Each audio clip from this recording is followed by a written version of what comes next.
Captain's Log 002. I made it back from AICP week, which was last week in New York, and it was very interesting, to say the least. First time going to it. If you guys don't know what AICP is, it is an association for commercial producers, commercial post-production houses, production companies, all the above. And they have award week, and they were honoring post-production, production, all that. And it was also conversations that were needed to have in the space, in the commercial space that we're in. And so I promised you guys I'd bring something back that I thought was helpful. Really quickly, just some of the stuff that they spoke about was AI, obviously, how it's affecting our industry, the conflict between agency and independent companies such as post houses, production companies, bidding against in-house and agency instead of against other independent companies. And then they also spoke about some legality things for production companies that don't really apply to my industry. They don't really apply to, not my industry, but don't apply to my company specifically, so we won't really chat on that. But it was very interesting to see how everybody in New York is handling things and navigating this industry, and also just to learn a little bit more about the industry as a whole.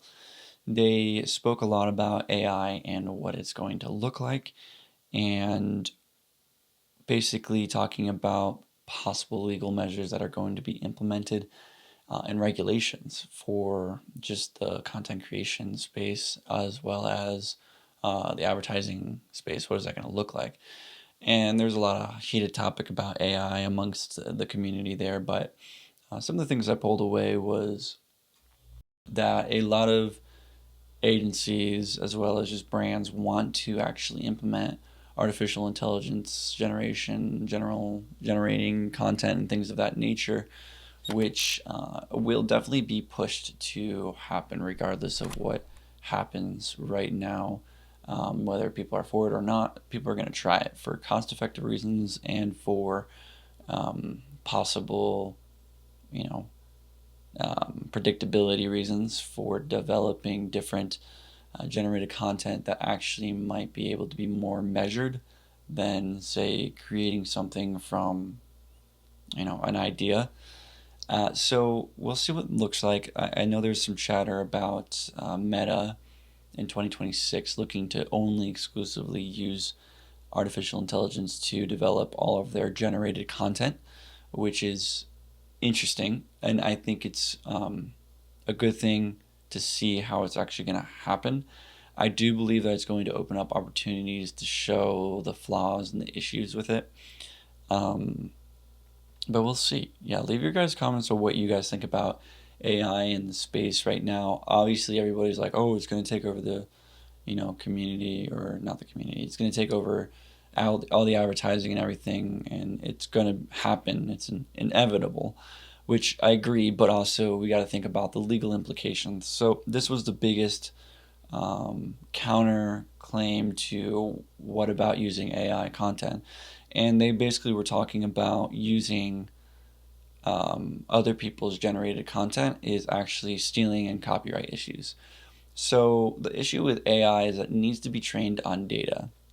And a lot of the data of different softwares that are out there right now are all trained on data that don't have full consent. And the data that it's pulling from, I think, is a greater question of, we can create content that already exists and keep on recycling and remixing. And that's, I think, the biggest argument when everyone's like, well, we're already doing the same thing right now. We are to an extent, but I do believe that, AI can do that, but AI won't be able to create original concepts and original ideas. So when we push for another generation to create a new idea and a new concept, those may not exist anymore unless we keep pushing for human creativity. And I'm not saying I'm pro or con AI. I just see the issues with it, but I also see implications that are helpful with it. And I think a lot of people lay in that middle ground right now and waiting to see how it happens and how it rolls out. And so we'll see how all of that comes about and what will eventually happen with all of it. But those are the kind of the biggest key takeaways from ASAP that they were really talking about. Obviously, what's happening in our industry. Another big thing that I think is really interesting in our industry is a lot of independent companies such as post houses, production companies, directors, and all these people who are in the industry trying to work with agencies. They're faced with bidding against in-house teams. So agencies are actually going in-house and saying, "Hey, we're going to create our own production company. We're going to create our own, editing company and editing suites and all of this, and we're going to do all of this in-house." And a lot of the issues with that is the lack of quality that they are able to handle. But obviously, with AI, that's a whole nother conversation to be held. And so a lot of people are really upset about bidding against in-house. And a lot of the things that they're concerned about is that they're actually bidding in-house, and in-house is already seeing the bids that are coming in, and they're just bidding the same cost. So they're making the same amount of money, but they're able to keep it in-house. And so they don't even understand that the implications of whatever they're dealing with here and trying to figure out how to navigate this space. I do believe that agencies are facing a similar issue with, again, there's a huge conversation to be had around this, but agencies are faced with direct to brand issues. So brands are actually also going out and working with production companies and post houses and freelancers and directors directly. And this isn't a new concept. This has happened in the past, 5-10 years, maybe even earlier than that. And we've had this experience where we worked with Microsoft directly, and we basically were able to operate in that capacity. And so we see it more and more of where brands might even get rid of the middleman and go about it. So it's an ever-changing industry that is just ever-changing. And so it's super interesting to see how it evolves and how everything operates and how things go about that way. So that was super cool to see and just hear about what everyone's experiencing, the frustrations, the wins, and all of that fun stuff. So that was super fun. There was one thing that I think was super awesome was there was a movie that they put together for Lee.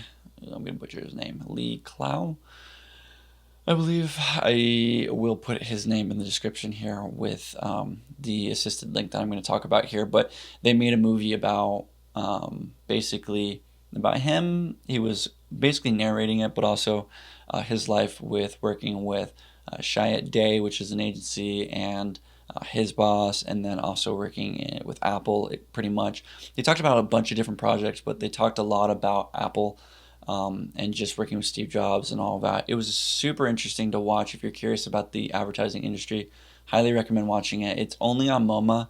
So MoMA is the modern is the Museum of Modern Art, and they have films that they archive.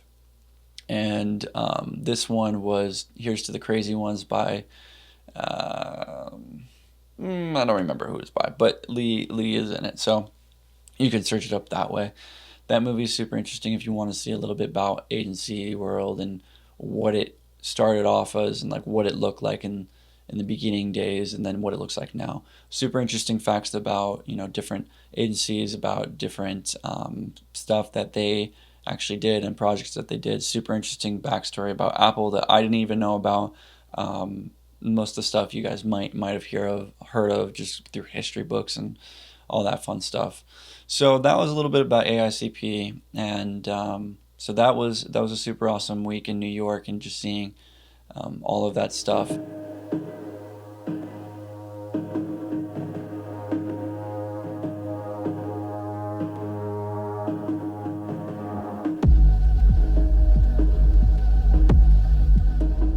So just a quick update as to where we are now. The Post House, or I should say United, is wrapping up some projects. So we finished McDonald's.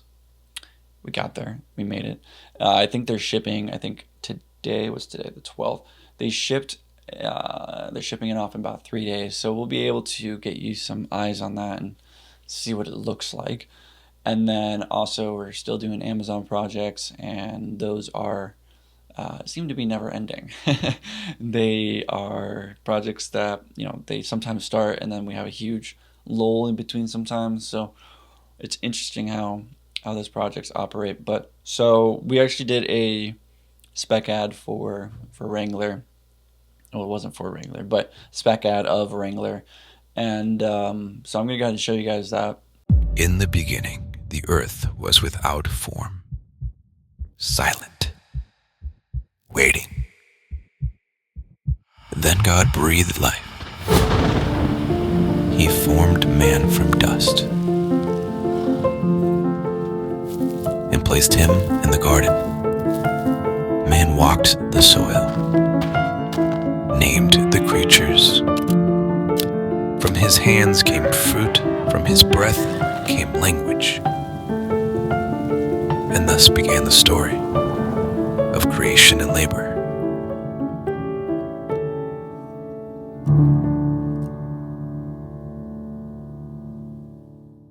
So this was just an inspired piece of work that I wanted to put together. So we quickly just put this together, and really like how it turned out. It was super simple and not complex. I realized going to AICP that the commercial space, I already knew this, but the commercial space in Sacramento is extremely lacking. And one of my goals definitely is to strive to develop more of a culture here with commercial space, and to expand on just the little bit that it has here. As far as I'm aware, there's only one production company and one agency that is actually doing commercial work besides ourselves. So outside of that, and this is more, corporate America agency work that I'm speaking of, not just like local agency commercial work. Um, there's a little bit of that going on. But the nearest that we have is San Francisco, and then everybody else is in LA and New York and all that fun stuff. So that's where everything is in terms of all of that, and what we were trying to strive to do and just develop as we build the most reliable post house in the world. And so it's going to be an interesting run, especially from what I was hearing in New York about just how the industry is taking a turn into where it's going to go.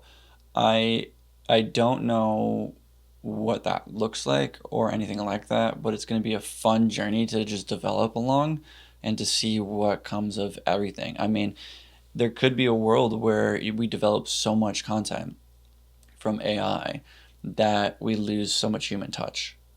And that was one of the things that I was thinking about yesterday. I was listening to Elvis Presley on, I have some old 45s that was just a bunch of his music. And I was listening to his music, and I was sitting there thinking, all of this music is such an original concept, of course. Like, we don't think about it in this retrospect of original content and generated content anymore. Or, sorry, ever before. This is the first time we are ever thinking about this.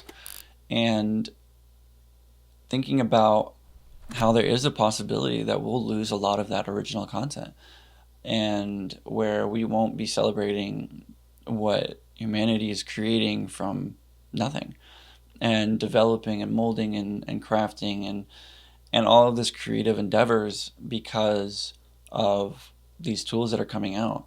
And I think that's one of the things that they're trying to push for in the legal realm for the regulations. And it's something that I don't want to happen personally, and I don't think the world knows what that is trying to do necessarily. It's such a helpful tool in so many ways, where it's able to create and script and write and do stuff that's like a tedious job. And I think that's what everybody loves for it right now, but it will eventually get to a place where it is able to overtake a certain degree of complexity and remove people's jobs, because it saves, the businessman more money. And so I was just thinking about, I think there's going to be a world where we go really far into crazy generative, let's figure this out, let's, crazy, and then it'll backfire on them, obviously. And then we'll find that middle ground where we find that piece. But I think there's going to be a lot more places for artists and for creators to actually sit and create original content where people can go back and resonate with this again. And it's going to actually separate them in a whole nother way, because in a wave of AI generated content, we'll find it already happens on YouTube, already happens on TikTok. If we develop an original concept, an original idea, it actually will separate themselves from what is already happening. And whether that is with tools or with just creating it from scratch manually, I think there's going to be a big boom of that down the road. So I don't know. We'll see what happens. But as we grow our post house, those are the things that are constantly in my mind and what I'm thinking about as a business owner, as a creative, and what will come of the future. As of now, it is, what does it look like? I think a lot of people are just preparing for it. So it is working on what we have now, concentrating on what we have now and perfecting it, but also keeping in mind like the future. I'm not trying to plan for how am I going to use AI. I'm waiting to see how the industry actually accepts it and how the world as a whole is going to react to it. Then from there, we can actually make a strategic move of how we need to operate. I'm not pressed for feeling like, oh, we're falling behind. I think this whole idea of you're falling behind is just a joke. I mean, you can catch up in a day. Like I don't like what I mean catch up in a day is like you can learn all this stuff and then implement it the next day. And that's how quick our industry and how quick all of these tools are moving. And so I don't think there's a game of falling behind. I think it's a game of being neglectful and ignoring. And I don't think we need to do that. I think it's the walk toward figuring out how to work with this and how to actually implement it in a way that humanity will actually respond in a positive way, and to utilize that in our best efforts. So, love to hear what you guys think. Again, it's going to be a really interesting ride to see what's going to happen with that. And I don't think there's a right answer to this. I think it's everybody has their own opinion, and we'll see how it just rolls out and roll with the punches, right? I mean, that's how it's always happened. So it's going to be a fun ride. So what's next on the agenda for United is to continue what we're doing. We're going to keep going with networking and relations and outreach and develop tighter community and tighter relationships with individuals.